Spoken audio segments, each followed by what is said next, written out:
Rogue tier, we still winning. Magic card, oh, we extending. Dark Law, he still contending. Sunrise, your lights in it.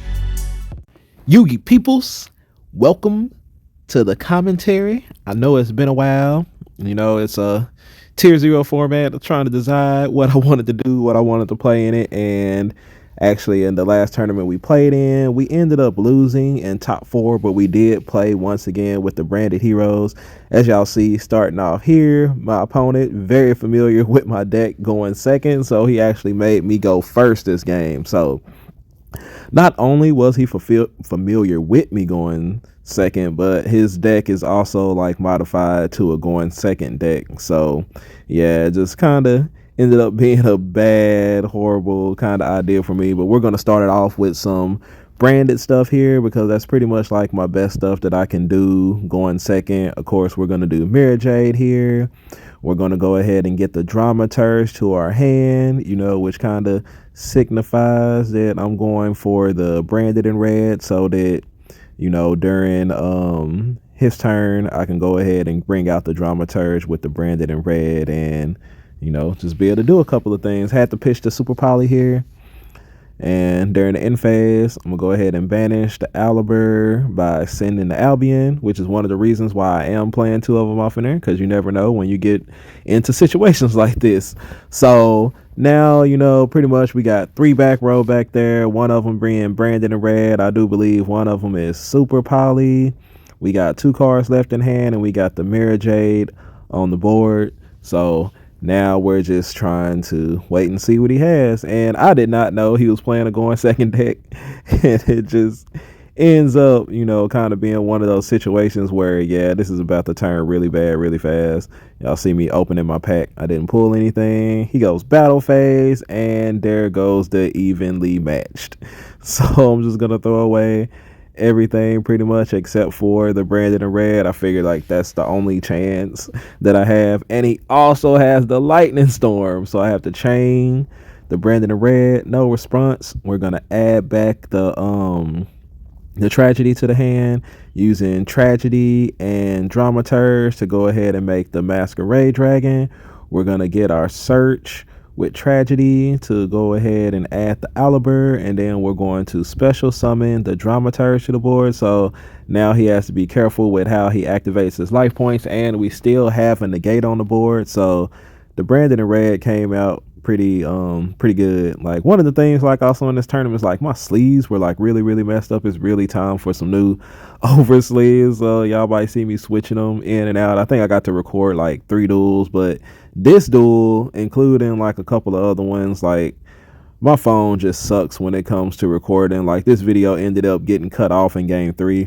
I did end up winning the match though. Like I said, I ended up making top 4 this tournament, so you know, it was pretty good. And he's gonna start off with, you know, Nimble stuff here, go into the chat, and you know, he's just throwing his life points away at this point, at this moment.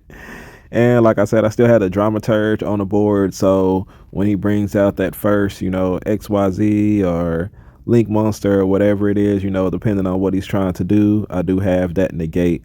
And now, in order to keep from losing too many life points, he's going to go ahead and smashers and go ahead and get rid of the masquerade dragon. It being banished is, you know, kind of like a good thing for him also, because it means I can't special summon it back to the board. But, you know, as you can see, he's got 1 card left in hand. His options are really limited here. And so when he goes into he keeps checking my Dramaturge. But, you know, like when you go into it here, I'm just going to go ahead and negate it. So he's only got that 1 card left in hand. It's going to go to my turn. And we're going to go ahead and do what it do. Go for the straight OTK. We're going to Aliber into the branded fusion, and it looks like I also have miracle fusion in hand. We're going to branded fusion here, and we're going to send the Albaz, send the Shadow Mist.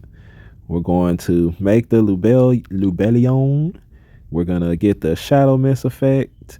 We're going to pitch a Hero Lives to get Albion's effect, and then we're going to grab the Liquid Soldier with Shadow Mist effect.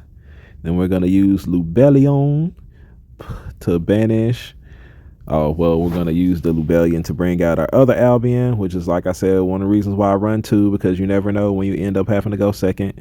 We're going to use the Albion's effect, hit the Liquid Soldier and the Shadow Mist to go ahead and bring out our boy Sunrise, and he's going to go ahead and scoop him up there after we go search for the Miracle Fusion. I thought I saw Miracle Fusion in my hand. Maybe it was Super Poly.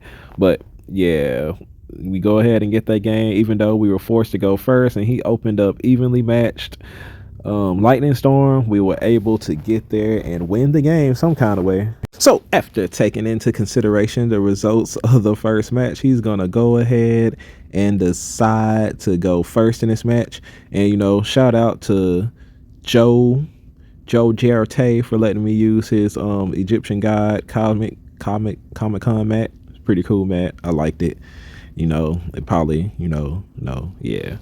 But yeah, shout out to him also for getting me Galactic Heroes and Vanguard. You know, Vanguard has heroes now, so I'm gonna try to learn how to play some Vanguard. And we don't know how good I'm gonna be at it, how hard I'm gonna try hard at it, but you know, I'm gonna learn how to play, you know, and that and everything. So, you know, y'all will probably see some Vanguard hero deck plays and stuff coming up here pretty soon, after I've kind of, you know, got to the point where I kind of know exactly, or probably not exactly, but know enough of how to play to be able to get in it.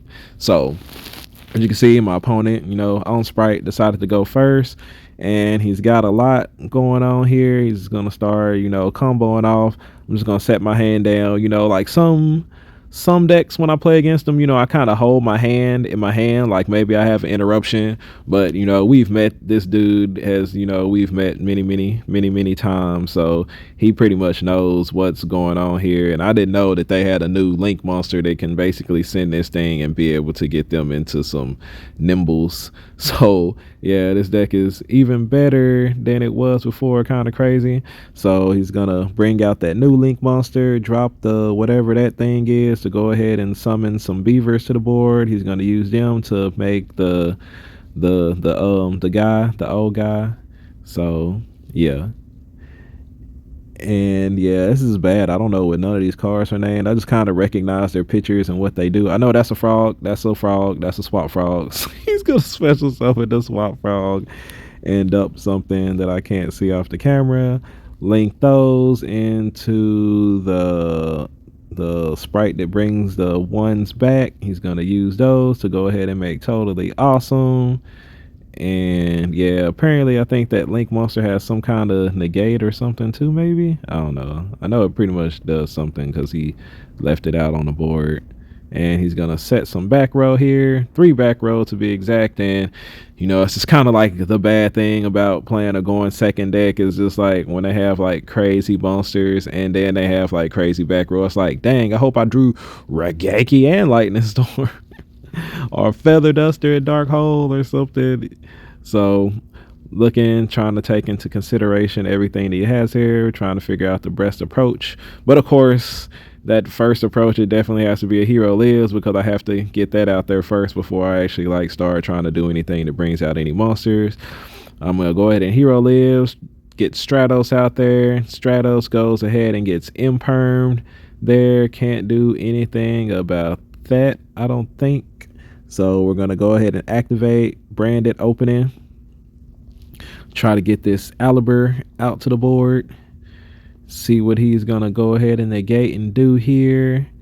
And since it's not a cost, don't have to pitch anything, he's gonna steal my Branded Opening. Then he's gonna use the Sprite effect to bring back the Toad again. So now we still gotta deal with the Toad here. I think it looks like I opened up with another Hero Lives. I was hoping that he would negate that, but he didn't. So, you know, it is what it is. Maybe I should have. Nah, I guess that wouldn't have made a difference either, because he still would have had the imperm. I was thinking maybe if I went into Shadow Mist, maybe he would have negated the Shadow Mist effect with Toad to keep me from being able to mass change things. But I guess like imperm would have been the same result. So opening up double Hero Lives here kind of sucked. So in the middle of thinking of everything and stuff, he's gonna go ahead and activate the Sprite starter, which is like the much better version of a Hero Lives, because quick play, and it doesn't care if they have monsters on the board, and they don't have to pay like half their life points. So go ahead and attack over that monster. I guess I tried to enter the battle phase, so he's gonna go ahead and bring that thing out, and I guess he could send it to like boost the attacks of things. And so main phase 2 now, I'm gonna go ahead and summon out the liquid soldier. No target or anything. Go ahead and try to activate the miracle fusion. He's gonna negate it with the totally awesome, and I'm pretty much out of plays there. Opened up, just not enough. I actually opened up like no going second card, so there was nothing to try to break anything that he did there, and there just wasn't much I could do. Now, unfortunately, going into this game 3, I did allow him to go first, but my camera, or let me say, my phone has multiple reasons for stopping wanting to record. Like sometimes it's the memory, sometimes the phone is running too hot while recording, and just like sometimes it just ends up stopping. And so I didn't end up getting to get the game 3. I did end up winning. He set up a nice little board and stuff, and we were just able to break through it in the end. I think I drew both Lightning Storm and Regeki, and he just didn't have like enough to be able to stop all that. I think, let me see, let me fast forward this a little bit and see if we could at least kind of see what he set up there to try to kind of play around what I had. So yeah, I guess it did at least catch the beginning of game 3. So we're gonna see here that he does get to go first, and he's gonna start off with Foolish Burial. I think that card is so good, and it's even good inside of heroes when you're playing like kind of like a more normal hero deck. But yeah, it's gonna summon out like, but our Foolish Burial won't summon out 2 monsters like that. But he summons out the 2 Nimbles, and then there goes what, blue to go get is that red or carrot? It's one of them. So now, just like that Foolish Burial just like got his board off and popping, there goes the Chet, and I'm pretty sure he just used that to go get Smashers. He's got 2 cards left in hand. Like this engine is so good and just crazy. It's just crazy that it's about to get like outdone by the Ishiju Cheerlements deck. But it is what it is. Yu-Gi-Oh! Power creep is real. So he goes and grabs the Smashers, now trying to decide how he wants to build his board, because he knows that I do play Super Poly. So he tries to build the board around playing around Super Poly. So he's like real careful and everything with everything that he does. Goes the Swap Frog to send the other frog, and then he's going to link off, of course, in order to make the whatchamacallit, the other sprite, so that he can bring the frog back.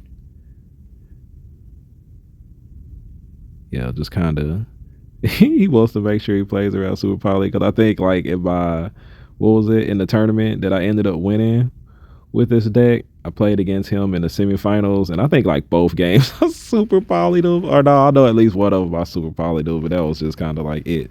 So yeah, he goes into the Sprite monster to go ahead and make the Toad so that he can, and then he goes into IP Masquerada. And yeah, that's kind of like where my video cut out. So unfortunately, we don't get to see the end of that match. But yeah, we ended up winning it in the end. Like I said, I ended up going all the way to top 4 before I was finally defeated. But got a couple more videos we'll upload this week. So appreciate y'all for staying a while to listen, and I will catch y'all on the next video. They messing with the masked hero, king of games. Mask off, now you see that a hero lives. I pay half and you ask, but I'm winning games. There ain't another hero that surpasses me.